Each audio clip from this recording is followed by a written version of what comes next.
Hi friends आज के मैं तुम्हारे संगे शेयर करब एक ब्रेकफास्टर रेसिपि जेटा ओजन कमाते तो भीषण भावे हेल्प करे तार संगे जादेर थायरয়েডের समस्या रयेछे तादेर जोन्नो एटा खूब भालो एकटा ब्रेकफास्ट।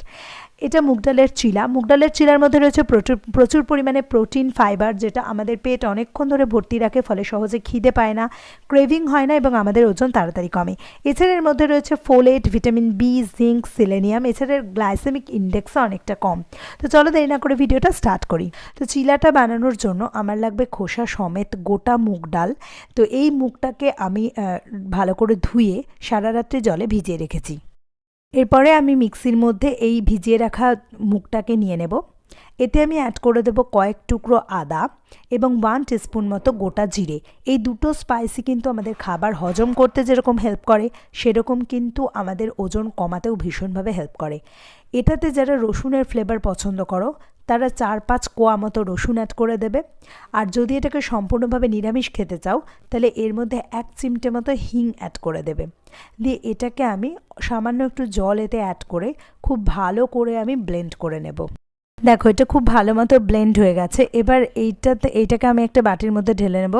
আর এতে আমি অ্যাড করব সামান্য একটু জল, এটার মোটামুটি কনসিস্টেন্সিটা এরকম হবে। আর এতে অ্যাড করে দেব পেঁয়াজ কুচি আর লঙ্কা কুচিও এতে অ্যাড করতে পারো, এটা আরও টেস্টি হবে। সঙ্গে ধনেপাতা কুচিও অ্যাড করে দিতে পারো। এবার এর মধ্যে আমি অ্যাড করব স্বাদ মতো নুন, দিয়ে এটাকে খুব ভালো করে মিক্স করে নেব। এটাকে ভাজার জন্য কয়েকটা জিনিস ফলো করতে হবে। প্রথমত লোহার তাওয়া আমি এখানে ইউজ করেছি। তাওয়াটার মধ্যে অল্প একটু সর্ষের তেল গ্রিস করে নেব আমি, দিয়ে খুব ভালো করে গরম করে নিতে হবে। সর্ষের তেল অথবা ঘি ইউজ করতে পারো, কারণ এটা আমরা কিন্তু ওজন কমানোর জন্য তৈরি করছি, তাই সাদা তেল ইউজ না করাটাই ভালো।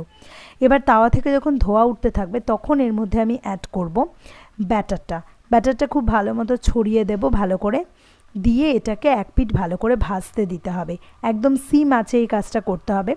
এক পিঠ ভালো করে ভাজা হয়ে গেলে আস্তে আস্তে অন্য পিঠটা উল্টে দিতে হবে। এই চিলাটাকে এবার তুমি সার্ভ করতে পারো ধনে পাতার চাটনি দিয়ে অথবা অল্প একটু ঘরে পাতা টক দই দিয়ে। তো আমার কাছে আজকে ধনে পাতার চাটনি ছিল না, তাই আমি টক দই দিয়েই এই চিলাটা ব্রেকফাস্টে নেব। ভীষণ হেভি আর টেস্টি, তার সঙ্গে হেলদি একটা ব্রেকফাস্ট। তোমরা অবশ্যই ট্রাই করো এবং ট্রাই করে বলো তোমাদের কেমন লাগলো। এবং ভিডিওটা ভালো লাগলে অবশ্যই একটা লাইক করো। আর এইরকম ওয়েট লস রিলেটেড আরও অনেক ভিডিও পেতে চাইলে চ্যানেলটাকে সাবস্ক্রাইব করো।